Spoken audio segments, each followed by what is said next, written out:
गणेश जी बुद्धि के प्रतीक हैं।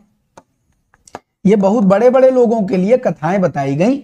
इस रूप में आप भगवान को ध्याएंगे वो इसी रूप में मिलेंगे, लेकिन यह मनुष्य के संपूर्ण जीवन का, योग का, इस ईश्वरत्व का रहस्य है।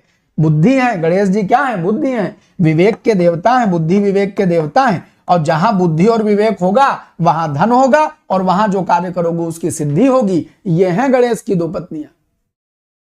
यहां तुम मियाँ बीबी या उनके लड़का, उनके बच्चा, उनकी बुआ के मौसी के नाना और मामा ये जोड़ने की जरूरत नहीं है। जो देव शक्तियां हैं वह आपके जीवन को बेहतर बनाने के लिए ऋषियों द्वारा बड़े गूढ़ रहस्य कहे गए हैं। उन गूढ़ रहस्यों को समझने की क्षमता जिस दिन आ जाएगी उस दिन मामा मौसी बुआ चाची का असली मतलब समझ जाओगे। जैसे किसी छोटे बच्चे को जब केमिस्ट्री सिखाई जाती है तो मास्टर जी कहते हैं बेटा Na पापा है, Cl मम्मी है, NaCl बेटा है। तो ना Na का Cl से ब्याह हुआ है और ना NaCl कोई बेटा है कि जी Na किसी से प्रतिक्रिया कर रहा है और Cl किसी और से माइनस में प्रतिक्रिया करने लगे। देखो Cl NaCl की मम्मी कहीं चली गई।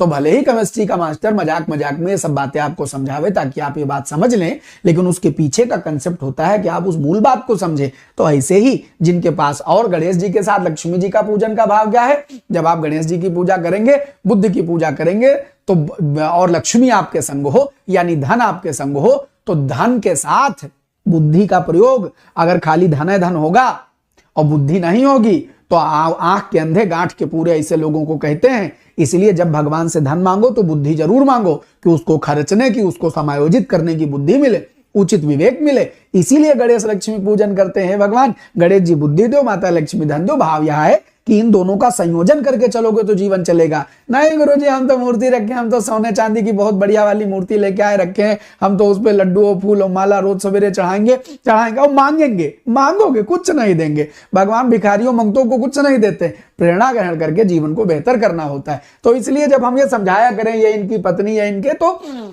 हर बार मौका नहीं मिल पाता है कि हम ये सारी बातें आपको डिटेल से समझावें, लेकिन हम आपको इसलिए कहानियां बताते हैं ताकि आप इस कंसेप्ट से पर्यायवाची याद कर ले, बस इसीलिए कहानी पढ़ाते हैं। बाकी जब हम पढ़ाया करें तो फिर उसमें रिश्तेदारी ना खोजा करो यार, वरना हमको फिर पूरा 5 मिनट 10 मिनट बैठे समझाना पड़ेगा। ठीक,